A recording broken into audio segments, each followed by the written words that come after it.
వైఎస్ఆర్సీపీ నేత నల్లా సూర్యప్రకాష్ రావు పార్టీ కార్యాలయంలో మీడియాతో మాట్లాడుతున్నారు. లైవ్ చూద్దాం. మొన్న చనిపోయినటువంటి వేముల రోహిత్ వరకు అందరూ కూడా దళిత జాతిలో పుట్టినందుకు గర్వపడ్డామని చెప్పినటువంటి వాళ్ళే కానీ ఎవరు కూడా బాధపడినటువంటి పరిస్థితి లేదు. వేముల రోహిత్ మరణం సంభవిస్తే అది అంతర్జాతీయ వ్యాప్తంగా ఒక పోరాట రూపం ధరించినటువంటి పరిస్థితి. అంతేగాని చంద్రబాబు నాయుడు గారు చెప్తున్నట్టుగా దళిత జాతిలో పుట్టపోయేది మేము రాజులకు దాంట్లో పుట్టేది సంపన్నులో పుట్టేది అని చెప్తున్నారు. ఈయనేమి సంపన్నుడేమి కాదు చంద్రబాబు నాయుడు. 2 ఎకరాల ఆసామి ఇవాళ 2 లక్షల కోట్లు వచ్చినాయేమో, కానీ ఆ 2 లక్షల కోట్లు వచ్చినందుకు అహంకారంతో ఈ విధంగా మరి మాట్లాడుతున్నటువంటి పరిస్థితి.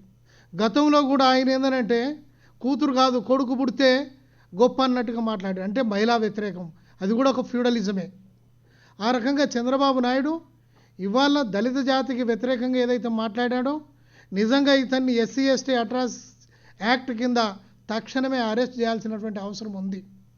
నిజంగా ప్రభుత్వం పోలీసు యంత్రాంగము చిత్తశుద్ధితోని పనిచేస్తే తక్షణమే అరెస్ట్ చేయాల్సినటువంటి అవసరం ఉంది. చంద్రబాబు నాయుడు ఈ రకమైనటువంటి వ్యాఖ్యానాలు చేయటం ద్వారా దళిత జాతిని ఆయన కించపరిచినట్టు కనబడుతుంది. దళిత జాతిని కించపరచడం అనేది కూడా మరి ఎస్సీ అట్రాసిటీ యాక్ట్ కిందకి వస్తుంది. తక్షణమే ఆయనని అరెస్ట్ చేయాలని చెప్పి కూడా మేము డిమాండ్ చేస్తూ ఉన్నాము. ముఖ్యంగా మరి ఆయన ఏదైతే మాట్లాడుతూ ఉన్నాడో కొంచెం ఒళ్ళు దగ్గర పెట్టుకొని మాట్లాడితే బాగుంటుందని చెప్పి కూడా ఈ సందర్భంగా ఆయనకు సలహా ఇస్తున్నాము. ఈ రకంగా కాకపోతే మరి ఆయన్ని పోలీసులు అరెస్ట్ చేయకపోతే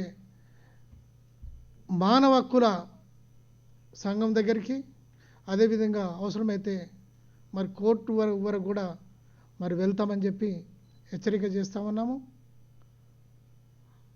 ఇవాళ ఏ విధంగానైతే మరి ఆయన చంద్రబాబు నాయుడు గారు ఆయన పరిపాలన విధానం కూడా పూర్తిగా ప్రజా వ్యతిరేకంగా మరి ఎక్కడికక్కడ మరి దళితులకు వ్యతిరేకంగా మాట్లాడని వాళ్ళ మీద కూడా దళిత వ్యతిరేకుల పేరు మీద కేసులు పెట్టినటువంటి పరిస్థితి కనబడతా ఉంది.